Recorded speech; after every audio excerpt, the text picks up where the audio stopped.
السلام عليكم ورحمة الله وبركاته. الحمد لله رب العالمين، والصلاة والسلام على أشرف المرسلين سيدنا محمد ابن عبد الله صلى الله عليه وسلم. Bon, je vais essayer, Inch'Allah, d'être à peu près audible et sans trop me racler la gorge après cette séance des Dalaïl. Inch'Allah. J'espère qu'elle a été bien utile, bien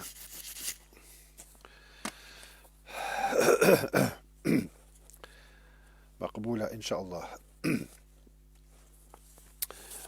Donc nous sommes dans ce toujours, on arrive à la fin du quatrième article thématique. Dans les conclusions, après avoir lu les questions de lecture, de bibliothèque, etc. En guise de conclusion, donc on a quoi? On a les chemins de la guidée Subul al-Hidayah et éducation spirituelle, Tarbiya. Les modalités multiples de la guidée spirituelle ne peuvent être limitées à la forme unique de l'enseignement d'un maître corporel.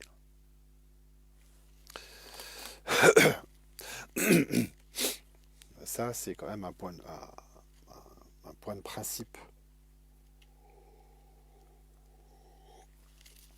qui est plus absolu que le point de vue qui dit un maître spirituel est nécessaire.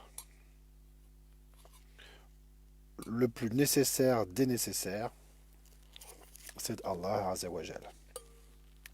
Et au-dessus de tout maître, il y a le prophète, et au-dessus du prophète, il y a Allah Azzawajal. Donc de toute façon, ultimement, s'il y a des formes extérieures qui se raréfient ou qui s'appauvrissent, Allah est le riche qui pourvoit et qui guide. Veuillez m'excuser pour ma voix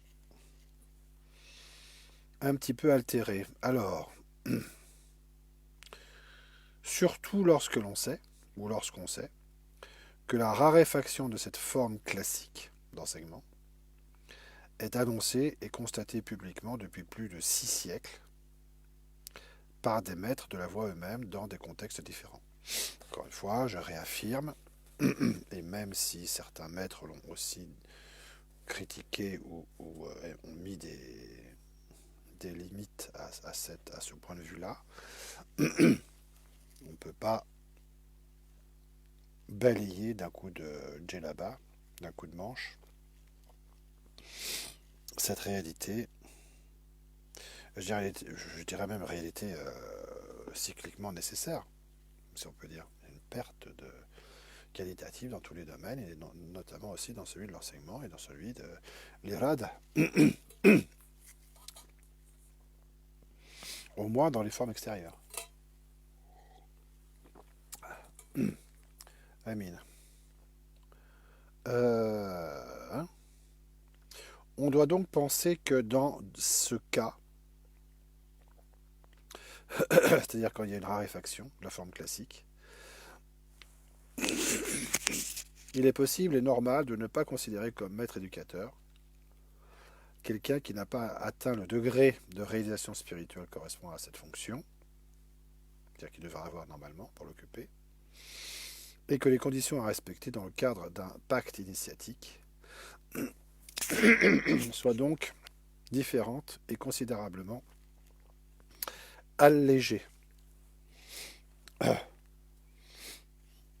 au moins pour certaines d'entre elles. Comment peut-on exiger ou imposer une discipline entre un maître et un disciple si le maître n'est pas, qui serait les mêmes, la même discipline ou les mêmes règles ou les mêmes comment dire, contraintes, si on peut dire, qu'on applique à un maître qu'est Émile. Comment pourrait-on décemment et honnêtement les établir ou les susciter si soi-même on n'est pas le, le maître en question complet? Il y a une usurpation quelque part. Je ne dis pas, ça ne veut pas dire qu'il faut toutes les balayer, ces conditions, c'est adab. Mais enfin, quand même, il y a lieu d'être nuancé. Surtout quand, en tant que maître spirituel, ou comme quelqu'un qui occupe cette fonction, on est quand même suffisamment averti et instruit, même si le disciple ne l'est pas. Qu'en tant que responsable de Talekra, on est suffisamment instruit de ces questions-là, théoriquement. Bien. Donc, on a vu je crois que c'était la Jalsa 38, sauf erreur. Déjà vu ça, ça fait déjà un petit bout de temps. On est à la 63e. On a vu ensuite entre Suluk et Tabarruk, je crois que c'était à 39e. On a vu dans un autre, je crois que c'était, je sais plus, peu importe, c'était, je crois que la 39e Jalsa, sauf erreur. Et maintenant, on a rajouté, là on voit, entre Wudu et Tayammum, avant les conclusions qu'on verra, un groupe de 4, qu'on a vu aussi en partie d'ailleurs, qui vont terminer ensuite cet 4e article thématique. Donc, pour aujourd'hui, entre Wudu et Tayammum, comme on a vu entre Suluk et Tabarruk. Vous voyez où on veut en venir. Ça a été fait en 2013, cet article. Alors, l'objectif du présent travail n'est certainement pas de constituer un exposé de fiqh. On parle de wudu et de tayammum. Qu'est-ce que ça vient faire là-dedans? Sur les caractéristiques de chacun des modes de purification les plus utilisés en islam. D'accord?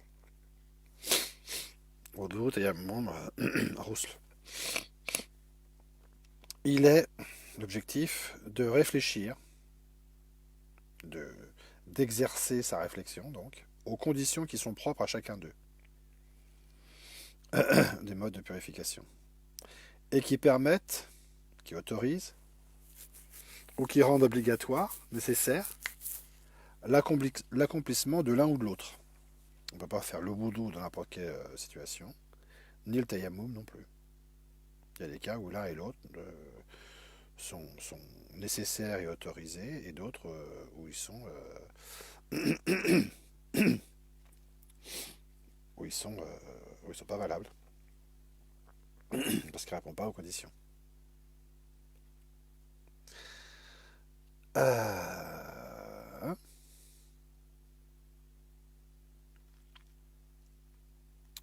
Plus particulièrement à l'usage du tayammum en cas d'absence ou de raréfaction d'eau, que celle-ci soit déclarée, une chose connue, dans un contexte, ou constatée. Un caractère plus ou moins général et public, on va dire. Vous voyez, ça commence à prendre tournure. Les aspects marhaban. Les aspects exotériques et ésotériques de la religion étant nécessairement liés dans l'islam par une certaine correspondance structurelle, ce qui est ainsi dit dans celui-là, c'est-à-dire dans le domaine exotérique, extérieur, est toujours susceptible d'être considéré, si ce n'est comme un fondement, au minimum comme un support de transposition analogique, dans celui-ci, c'est-à-dire ésotérique, de l'un à l'autre. Fiqh et tasawwuf étant, conformément à l'enseignement bien connu, complémentaires et indissociables. Parole qu'on rapporte de l'imam Malik, que tout le monde a à l'esprit. Inch'Allah. Les aspects, donc ça c'est bon, ok. Bismillah. Alors là on passe la petite photo où il y a après un maître qui est assis avec un disciple dans son fauteuil, eh bien le fauteuil est libre.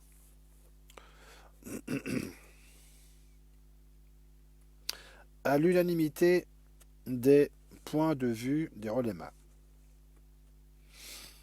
la pureté rituelle, tahara, est une des conditions qui permettent l'accès valable à la prière, c'est-à-dire à la présence d'Allah. Allah, le abd dans la prière étant en entretien avec son Seigneur, en face de son Seigneur. Donc, avec tout ce que ça implique et ce que ça permet. Habituellement obtenu, cette purification rituelle, par l'ablution à l'eau, cette pureté peut néanmoins être acquise, aussi acquise par l'ablution pulvérale, c'est-à-dire la poudre, pulvère, la poudre, tayammum, ou sèche, suivant les appellations, dans un certain nombre de cas dont le principal est précisément et en toute logique l'impossibilité de trouver ou d'avoir accès, ce qui n'est pas la même chose, tout à fait, à de l'eau pure et purifiante. Note 1. Note 1, bismillah. Pour la facilité de l'exposé et pour une raison qui apparaîtra clairement plus tard, Inch'Allah, nous n'envisagerons pas ici en détail les autres causes qui permettent légalement de pratiquer le tayammum à la place du wudu, telles que la maladie ou l'insécurité, par exemple, et bien que, pour les mêmes raisons qui ont été évoquées plus haut, la considération de ces aspects puisse également donner lieu à d'intéressantes réflexions. On dit alors, en effet, que si l'eau manque, إذا فقد الماء إذا فقد الماء, à celui qui se prépare à la prière, c'est-à-dire au moment de l'établissement de la prière, du temps de la prière, celui-ci est dans l'obligation, c'est pas un choix, de mettre en pratique le tayammum, ça s'impose. Tayammum qui lui était pourtant interdit d'utiliser valablement tant que l'eau pure et purifiante était présente et accessible à cet effet.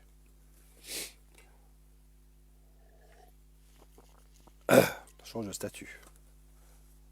Par la nécessité. Nécessité fait loi. Comme en d'autres cas bien connus, on dit que... Ben voilà, tu m'étonnes. On dit que nécessité fait loi. Tous les moyens légaux devant être mis en œuvre pour permettre l'accomplissement des rites obligatoires, selon une préférence hiérarchique, ou une priorité, un ordre prioritaire, qui tient compte des conditions propres au temps et au lieu, dans lequel ils ont à être considérés. Celui qui n'est pas à Arafat le jour de Arafat n'a pas à prendre en considération ce que fait le Hajj, qui est en état d'ihram le jour de Arafat et qui veut faire le Hajj. Ces généralités étant rappelées, on peut distinguer, parmi les causes qui empêchent la réalisation du wudu, celles qui sont propres à l'état de l'intéressé, des choses qui sont particulières à celui qui se met en œuvre pour pratiquer le wudu, pour se purifier, et qui l'empêchent, et celles qui concernent son environnement. Donc, il y a des choses qui reviennent à la personne, et des choses qui reviennent à l'environnement, à la personne. C'est tant est qu'on puisse distinguer les choses sous un certain rapport, c'est quand même dissociable, bien sûr. On ne peut pas, sous tous les rapports, considérer que les choses sont équivalentes. Bien, on va voir pourquoi je parle de ça. Par exemple, une maladie qui serait aggravée par l'usage de l'eau, pour les premières, c'est-à-dire propre à l'état de l'intéressé, et bien évidemment pour les secondes, c'est-à-dire qui concernent l'environnement de l'intéressé, l'absence d'eau ou le danger éventuellement encouru par celui qui chercherait à avoir accès à de l'eau qui est malgré tout existante.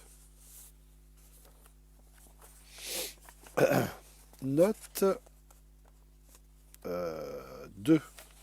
Note 2. On parle habituellement de la présence des bêtes sauvages autour du point d'eau ou en cas de guerre. Il y a de l'eau, mais il y a un danger. Et c'est une autre règle qu'on peut pas, une règle de Fekr, etc. Bon, on va pas rentrer là-dedans. Ensuite, on constate ainsi que l'absence d'eau, en tant que cause principale justifiant l'usage du tayammum, fait partie des critères qui ne dépendent pas de l'état propre de la personne. C'est-à-dire que voilà quoi, ça me semble clair que la personne qui veut se purifier, le veuille ou pas,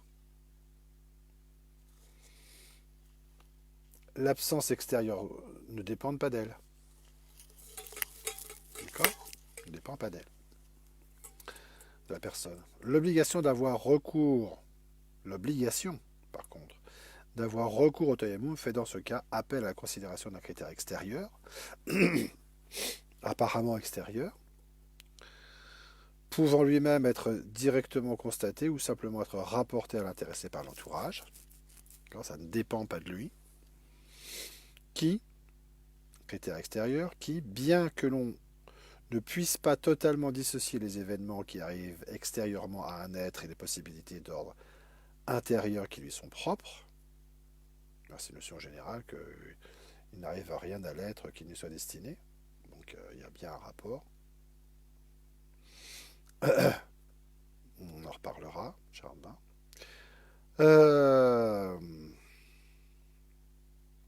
La considération d'un critère extérieur qui est en quelque sorte indépendant de l'état de celui qui se trouve en situation de devoir se purifier. On ne peut donc jamais faire honnêtement valoir que le recours au tayammum pour obtenir la pureté rituelle serait dans ce cas, causé par un défaut de l'intéressé.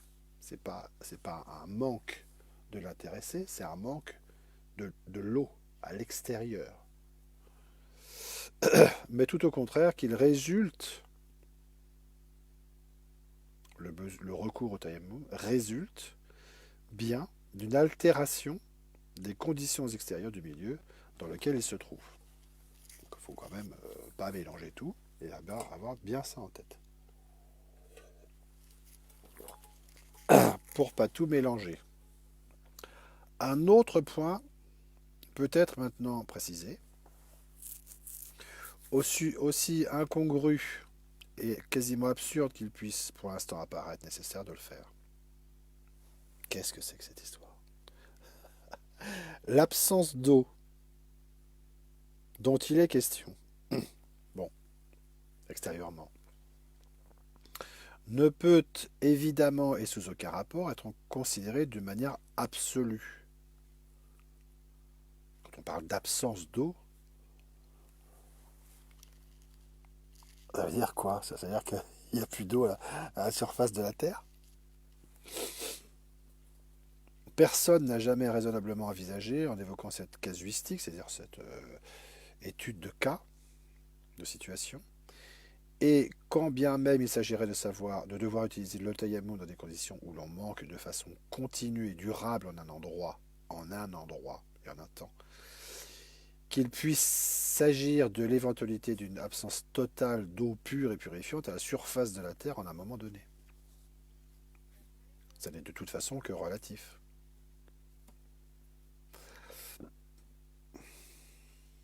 En utilisant cette terminologie de absence ou d'inexistence, qui est l'équivalent de faqd en arabe, on évoque bien toujours, en effet et uniquement, l'éventualité d'utiliser le tayammum comme un moyen de remplacement de l'ablution à l'eau ou d'eau pour pallier un manque d'eau relatif ou partiel, enfin, pas absolu quoi. Et il s'agit donc de désigner non pas une absence ou une existence absolue d'eau non pas de désigner une absence ou une inexistence absolue d'eau, mais le manque d'accessibilité à de l'eau qui est pourtant nécessairement existante quelque part sur Terre, voire même localement. Voire même localement. Donc ça n'a rien d'absolu, hein. On est bien d'accord. Les critères légaux retenus pour définir comme tel le manque d'eau local, précisent la distance minimale à partir de laquelle celui-ci, le manque d'eau, est considéré comme établi. Voir les traités de fiqh. Il y a un périmètre, on va dire, qui est défini, etc. Qui montre bien que c'est relatif. Et il s'agit donc de désigner non pas, quand on parle de cela, une absence, d'accord, ce que je viens de lire, c'est pas grave, ou une existence absolue d'eau, mais le manque d'accessibilité à de l'eau, qui est par contre nécessairement existante quelque part sur Terre, voire même localement. Malgré cette évidence, enfin ça fait pas de mal de la rappeler, je crois, personne n'a pourtant jamais contesté que l'usage du tayammum pouvait alors être parfaitement justifié, malgré qu'il y en ait ailleurs sur Terre, on est bien d'accord, ou qu'il ne soit pas accessible, mais qu'il ne soit pas accessible, bien que l'on sache parfaitement qu'il existe ailleurs de l'eau à la surface de la Terre au même moment, ou durant la même période, c'est-à-dire un moment plus large, ni que la pureté ainsi obtenue dans ces conditions, attention là, non seulement le mode de pureté, d'accession à la pureté, mais que la pureté elle-même, ainsi obtenue dans ces conditions, excusez-moi, et tant qu'elles sont avérées et constatables, c'est-à-dire que tant que les conditions sont observables et contraignantes, on va dire, ni que la pureté ainsi obtenue était parfaitement réelle et rituellement valable. Il ne s'agit pas d'une petite pureté. Pureté au tayammum, ça permet de faire ce qu'on a à faire avec, quand c'est nécessaire, on accède à une pureté qui est suffisante pour exécuter les rites qu'on a à faire. Bien. En guise de conclusion à ces quelques rappels, c'est important la question de l'accès à la pureté, parce que là il y a une question d'accès à la présence, d'accès à la pureté. La présence d'Allah. En guide de conclusion à ces quelques rappels.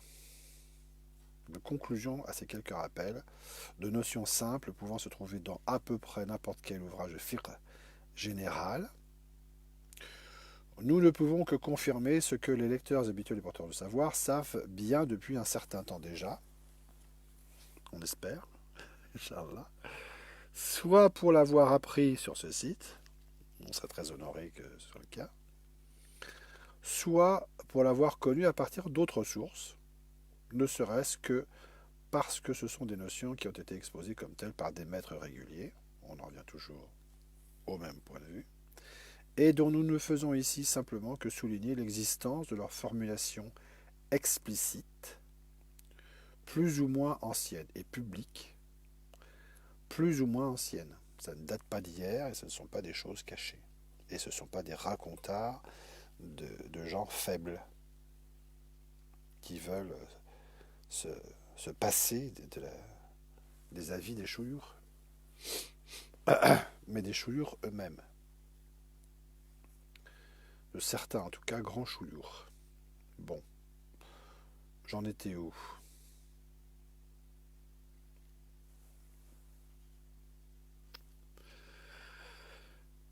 On peut, sans forcer aucunement les choses, et de manière cohérente, établir une certaine correspondance entre ce qui est dit, donc pour revenir à ce qu'on a dit au début de cette introduction, de l'utilisation du tayammum comme mode de purification extérieure, en cas d'absence d'eau, et du développement de certaines pratiques initiatiques substitutives comme mode de purification intérieure. ça n'étonnera personne, en cas d'absence de maître éducateur, Sheikh Mourabbi. Les correspondances en question peuvent en effet s'établir et se résumer comme suit. Inch'Allah. Wallahu a'lam. À l'unanimité des points de vue des maîtres, c'est la purification de l'âme qui permet l'accès réel à la présence d'Allah, Azza wa Jal, Tazkiyatun Nafs, c'est-à-dire à la connaissance de sa face, Subhanahu wa ta'ala, habituellement obtenue dans le cadre du compagnonnage suhba d'un maître extérieur. Cette purification peut néanmoins être aussi acquise par la mise en œuvre d'un mode substitutif, s'il est impossible de trouver ou d'avoir accès direct à un maître réalisé et autorisé à guider dans la voie. Notes 6 et 7. Bismillah. Alors, notes 6 et 7.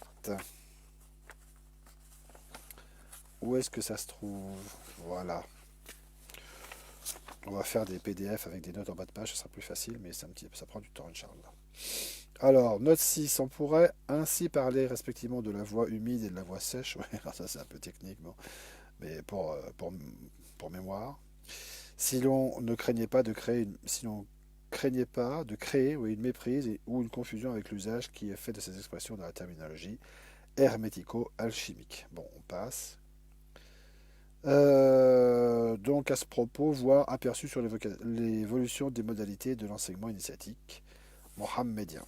Un article, je ne sais plus si on l'a vu ou pas, enfin bon, c'est référencé. Excusez-moi. Bien. Donc, on parle des de modes substitutifs de purification intérieure de l'âme. Hein. D'accord. Nécessité faisant loi. Donc là, on applique un petit peu les analogies.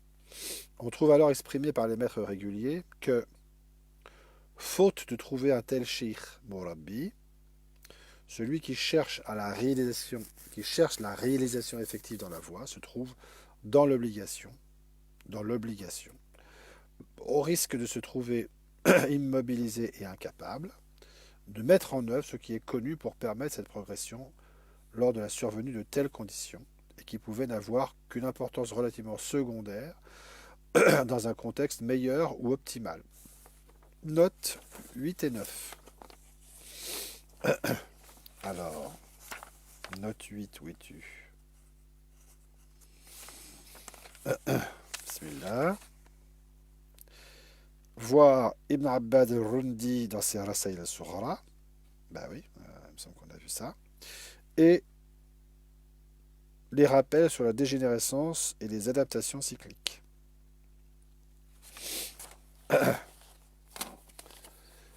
Allah, Allah. Bien.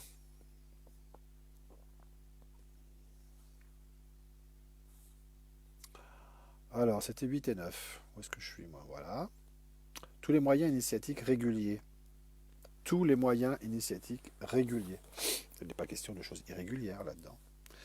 Peuvent et doivent ainsi être considérés et utilisés pour permettre la recherche de la connaissance de son Seigneur. On met tout en œuvre en fonction des conditions, une obligation.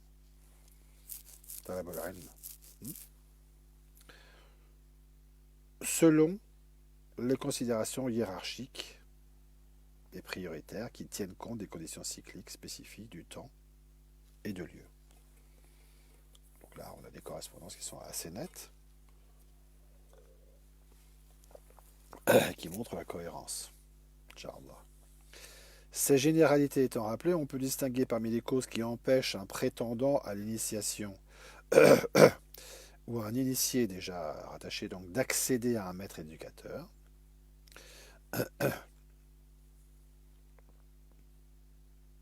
Et là, on peut toujours avoir en tête définition par Guénon du soi, du gourou, du upagourou, du maître intérieur, du maître extérieur, etc. Et sont des prolongements que sont les upagourous. On a déjà vu ça dans une jalsa précédente et exprimé aussi par d'autres, par des maîtres arabo-islamiques, dans d'autres terminologies. Donc, parmi les causes qui empêchent un prétendant à l'initiation, donc au suluk, d'accéder à un maître éducateur, celles qui sont propres à l'état de l'intéressé, donc on peut prendre en compte, bien sûr, celles qui sont propres à l'état de l'intéressé, et celles qui concernent le milieu dans lequel il se trouve, le mouride. C'est-à-dire, en l'occurrence, à l'état ou au statut fonctionnel des maîtres eux-mêmes. Bien conscient qu'il existe une relation de correspondance nécessaire entre, maintenant, sur un plan ontologique, la réalité de l'être et de son milieu, comme dit Sheikh Abdel Wahed dans la Grande Triade. L'être et le milieu, la correspondance nécessaire qu'il y a entre l'être et le milieu. C'est une notion qu'on a vue tout à l'heure. Il n'y a rien qui ne corresponde à l'être qui ne l'affecte. Et ce qui ne lui correspond pas ne l'affecte pas. Il n'y a pas de correspondance. Il y a une correspondance que s'il y a quelque chose dans l'être qui correspond à l'événement extérieur, qui apparaît extérieur. Bien conscient qu'il existe une relation de correspondance nécessaire, ontologique, entre l'être et le milieu dans lequel il évolue, entre l'être et le milieu dans lequel il évolue, surtout quand il s'agit précisément de l'entreprise qui concerne la purification de son âme, c'est-à-dire un point de vue intérieur. On constate, lorsqu'on prend le temps de s'intéresser honnêtement aux avis qui ont été publiquement émis à ce sujet, on y revient toujours, que ce n'est pas toujours, voire pas du tout, en évoquant le manque de qualification des prétendants que les maîtres de la voie ont eux-mêmes, avec un S, évoqué la question, qui pouvait aussi être constatée par les intéressés et leur entourage, de la raréfaction ou de la disparition des maîtres éducateurs.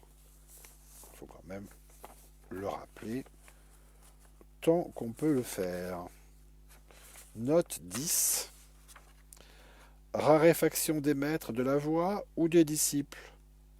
C'est le titre de l'article qu'on met en référence. On constate également, dans la même démarche, que les nombreux maîtres en question ne se sont pas contentés, au cours du temps et de l'évolution de la dégénérescence cyclique,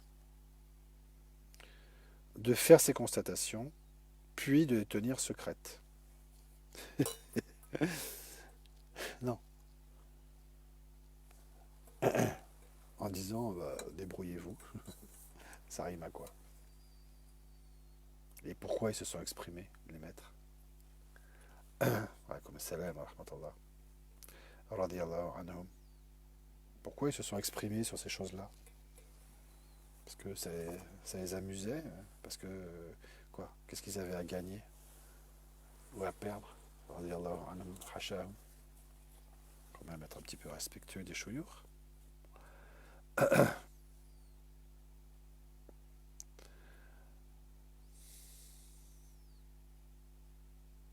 Bien au contraire, ils ont exposé depuis plusieurs siècles explicitement et de manière parfois très détaillée les possibilités initiatiques substitutives régulières, possibilités initiatiques substitutives régulières que les prétendants pouvaient valablement mettre en œuvre pour faire face à l'obligation personnelle d'envisager la purification de l'âme dans le suluk vers la face d'Allah dans une voie régulière. Note 11. C'est la dernière note. Voir par exemple le texte qui dit Il est rapporté que le prophète sallallahu alayhi wa sallam a dit: en vérité, la prière sur moi est une lumière, et les impuretés sont enlevées par ce qui purifie. On rapporte dans un hadith qu'il a dit aussi, sallallahu alayhi wa sallam, les cœurs des croyants sont purifiés et nettoyés. De quoi il s'agit là? De la rouille par la prière qu'ils font sur moi. C'est pour cela qu'il est prescrit au commencement de la voie à celui qui chemine de pratiquer la prière sur le prophète, sallallahu alayhi wa sallam, afin de purifier le lieu support de la pureté sincère, mahalul ikhlas, on va dire, car il n'y a pas de pureté tant qu'il subsiste des imperfections et que les grâces diminuent. Bien. Wallahu a'lam. Alors ensuite, personne de régulier n'a jamais prétendu, à notre connaissance, et en l'absence de preuves contraires, on est tout prêt à recevoir des avis contraires, hein, s'ils sont référencés, on va dire, que la raréfaction ou la disparition des maîtres éducateurs signait la cessation de toute forme de guidée spirituelle avant la fin des temps. Personne n'a jamais, de régulier n'a jamais prétendu cela. Même parmi ceux qui ont parlé de ça. Contrairement à la théorie bien connue et générale admise à ce propos. Position qui aurait eu pour effet de laisser les prétendants à la réalisation spirituelle effective dans une véritable impasse depuis fort longtemps, c'est-à-dire depuis des siècles. Bismillah. Personne n'a jamais raisonnablement envisagé, en évoquant cette casuistique, ça fait 2 fois dans le même article, la casuistique, et quand bien même il s'agirait de devoir utiliser des moyens initiatiques substitutifs en cas de manque continu et durable d'un maître éducateur en un endroit, qu'il puisse s'agir de l'éventualité d'une absence totale de maître éducateur à la surface de la Terre en un moment donné. On est bien d'accord. En utilisant cette terminologie, comme par exemple dans cet épître de Sheikh al-Muttaqi al-Hindi, qu'on est en train de finir de traduire et qui est particulièrement intéressant, on évoque bien toujours, en effet et uniquement, l'éventualité d'utiliser ces moyens substitutifs pour pallier un manque relatif de Sheikh Marabi, la persistance sur Terre de ceux qui, quelle que soit leur position, plus ou moins extérieure ou retirée, détiennent la science et les moyens de la guider spirituelle étant nécessaires jusqu'à la survenue de l'heure, qui est définie justement comme ça, comme ce qui suit la disparition du dernier savant et de la science.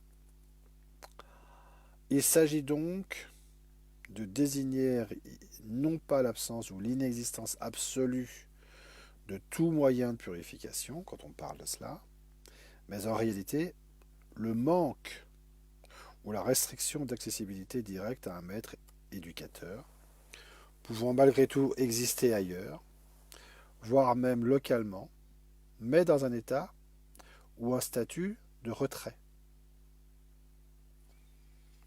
Et d'ailleurs, entre parenthèses, en passant, on pourra s'intéresser à ce qui se passe actuellement mondialement par rapport à la qualité de l'eau et à son état à la surface de la Terre. Soulignons également que les maîtres qui ont affirmé la raréfaction, voire la disparition des maîtres éducateurs, notamment en rapport avec des considérations portant sur la fin des temps, parce que c'est quand même bien de ça dont il s'agit, présentent ces possibilités initiatiques substitutives, qu'on fait à la place des autres, comme étant des moyens tout à fait réguliers. On ne va pas inventer des choses illicites et irrégulières et susceptibles d'amener celui qui les met en œuvre à des stades très élevés de la voix, comme on le verra plus tard dans les exemples par rapport avec la prière sur le prophète. Voix à son stade ultime de la voix. Même si les conditions dans lesquelles on peut ainsi être amené à les envisager sont certainement bien moins favorables, on est bien d'accord, puisque par définition, on utilise ce qui est moins qualitatif qu'en cas de nécessité. Donc, elles sont moins favorables, on est bien d'accord, que celles qui s'accompagneraient de la présence d'un maître éducatif effectif. On est bien d'accord, personne ne dit l'inverse. Il est hors de question, au moins sous la plume de certains avec leur autorité, de considérer qu'il s'agisse d'une perspective qui serait en quelque sorte tronquée dans son intention ou dans son terme. Quand même, encore une fois, ne pas exagérer et considérer la régularité, la justesse, la sagesse de ces enseignements et de ces adaptations, quand même. Encore une fois, de qui on parle? De qui parle-t-on? Malgré cette évidence, on constate que ces notions, tout comme d'autres qui tournent autour des mêmes problématiques et sur lesquelles nous sommes précédemment assez longuement attardés sur Porteur de Savoir, continuent de faire, je pense, l'objet d'une sorte d'ostracisme, pour le moins bizarre et incompréhensible. Enfin, incompréhensible, pas tant que ça, mais quand même, c'est incroyablement étonnant, de la part de gens de science et de sincérité, a priori. Soit parce qu'ils nient totalement leur bien fondé, soit parce qu'ils critiquent leur actualité de ces possibilités, soit ils tentent de saper de manière plus ou moins directe ou déguisée et malsaine l'autorité de tel ou tel des maîtres qui sont concernés, qui ont exposé les choses, qui les ont exposées depuis parfois plusieurs siècles, et même parfois dans leur propre silsila. On a vu des choses assez étonnantes. Des gens qui ignorent le point de vue sur ces questions de leur propre shir, voire le shir fondateur de leur propre tariqa. C'est étonnant quand même. Il est encore des milieux dans lesquels on affirme, où on laisse croire, chacun est responsable de ce qu'il fait, à la surabondance actuelle et normale, comme si c'était normal, comme si c'était il y a un siècle, 2 siècles, 3 siècles, 4 siècles, depuis le début. Non, c'est normal. Surabondance actuelle et normale des maîtres éducateurs. De quoi parle-t-on? Je vois pas, je comprends pas. Et dans lesquels il semble que l'on ne comprenne absolument pas ou que l'on rejette totalement l'existence même et le bien fondé des perspectives dont nous relayons, on ne fait que relayer pourtant l'existence sur le porteur de savoir, parfois ancienne et certainement aussi multiple que diversifiée.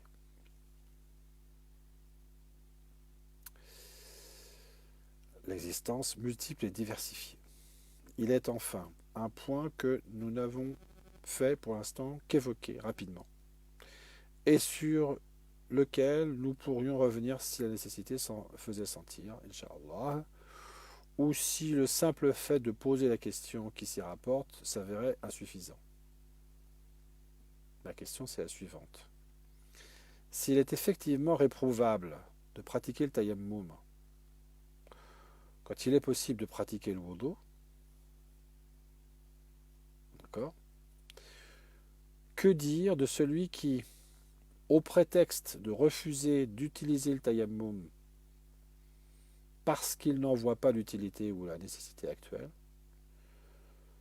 utiliserait de l'eau non purifiante? Attention. Que dire de celui qui utiliserait de l'eau non purifiante dans son wudu, alors que l'eau pure et purifiante fait pourtant réellement défaut selon l'avis autorisé des maîtres de l'eau? Radiyallahu anhum, les chouyours, qui savent bien de quoi ils parlent. Wallahu a'lam. Hasbunallah wa ni'mal wakil. Wa la hawla wa la quwwata illa billah. Wassalamu alaikum wa rahmatullah wa barakatuh.